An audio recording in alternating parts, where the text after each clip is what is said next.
I can't even imagine what the suicide and homicide and just the rates of depression, and accidental death due to overdose are going to look like in the future. It's going to reach epidemic proportions. It's already, the statistics are already alarming, and yet nobody's sounding any alarm bells.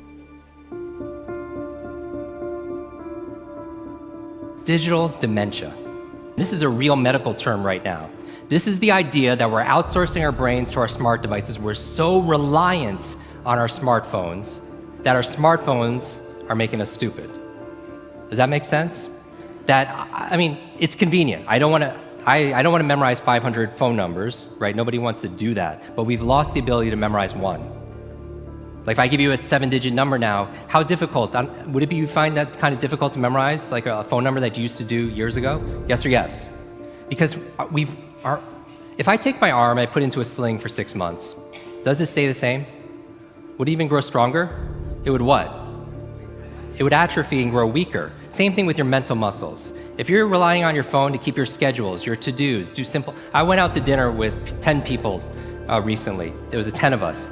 And 3 people at the end pulled out their phones to divide the bill by 10. We've lost the ability to be able to do certain things, and so that's where digital dementia is. Smart devices could be extremely convenient, but they could be crippling also. So it could be a balance. Can I borrow someone's phone, please? Anyone? Thank you.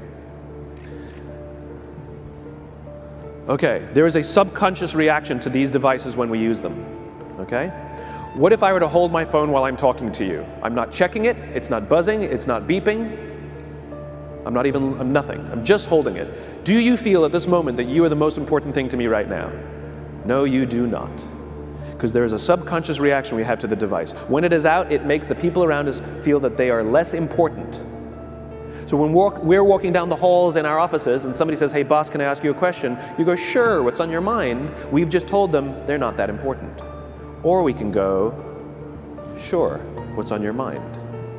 And if you don't have a pocket, find a shelf, put it on the shelf, come back and say, sure, what's on your mind? When we show up to a meeting, or a lunch, or a dinner, with our colleagues, our clients, or our friends, or our families, and we put the phone on the table, we have announced to everyone in the room that they are not that important to us. And by the way, putting the phone upside down is not more polite. My favorite one is in the meeting or at a lunch with someone that the phone will ring and the caller ID will pop up and they will go, I'm not going to get it. Oh, so magnanimous. Oh, I'm lucky to eat with you today. Or they could just put the damn thing away.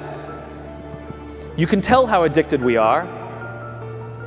When somebody pulls out their phone when you're with them, how uncomfortable does that make us feel? You're walking down the street with someone, they pull their phone out. We feel stupid, so what do? We pull our phones out. We're so addicted. Somebody goes to the bathroom when we're at dinner, and what do we have to sit there by ourselves? God forbid we should look around the room for 5 minutes. We pull our phones out. Meetings, awful. What do we do when a meeting happens, right? Everybody's sitting waiting for the meeting to start. Bob's running a few minutes late. Bob's here? Okay, start the meeting. Do you know when relationships are built? All that in between time. Thank you very much. Parents have to intervene. We have to stop giving our kids free access to social media and phones at young ages. They are not ready for it. Their minds cannot cope with the dopamine. Balance is fine. You can give a kid a phone, but they can't use it in their bedroom. They can't have it at the dinner table. They can't take it to school.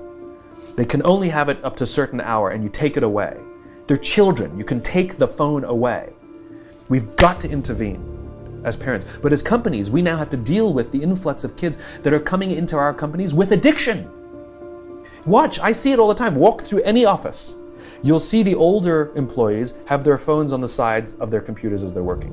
You'll see the youngest employees have their phones face up in front of their keyboards between their arms as they're working. And this is how they work.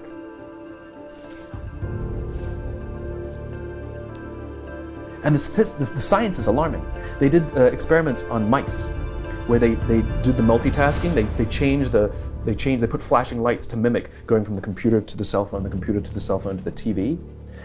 The mice that were exposed to the changing lights, it took them 3 times longer to solve a maze than the mice that weren't. And the damage, was permanent. It didn't improve when they stopped the lights.